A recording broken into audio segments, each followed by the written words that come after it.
The Israelite wilderness was an invitation for God's people to learn and to grow and to listen to God. And here's just some of the lessons that God tried to teach them, and I believe God is trying to teach to us today. God provides. God will provide.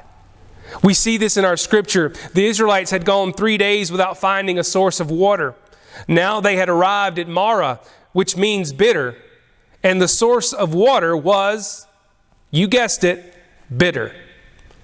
It wasn't fit to drink. The people then complained to Moses. Moses cries out to God. God nudges Moses to a piece of wood. Moses throws the wood in the water.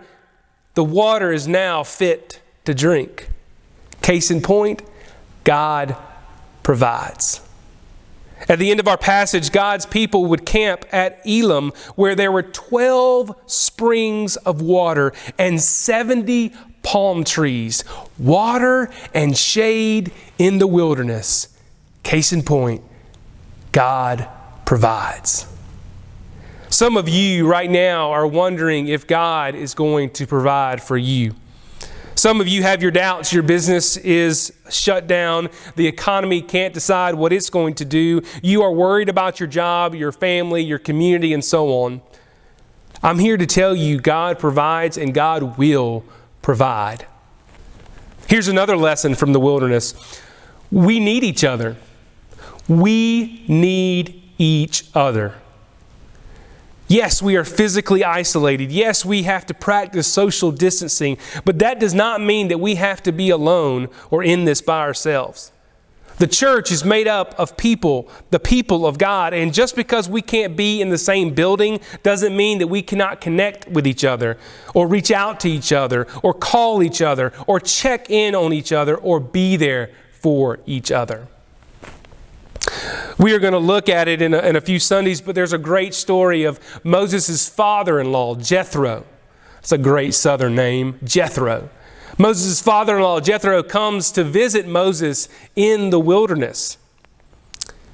And when he does, he reminds Moses to not lead by himself.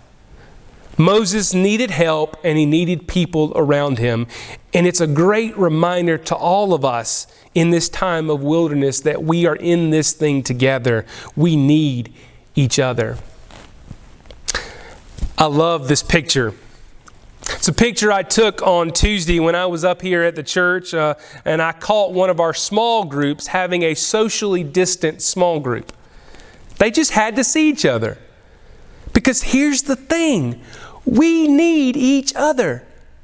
Especially in the wilderness, we need each other.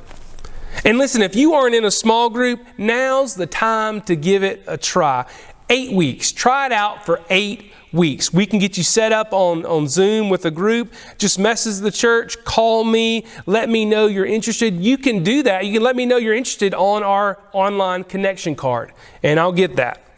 And I'll be making another pitch in a few weeks, so be thinking about that. But we need each other in the wilderness. We also need to learn that God is with us. God is always with us. But God is always with us in the wilderness. Sometimes it can feel like God is distant.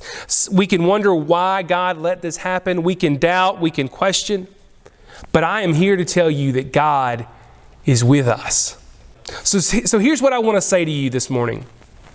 If God is leading us in the wilderness, and God's always with us in the wilderness, and God is teaching us in the wilderness, what do we have to fear? What is there to worry about?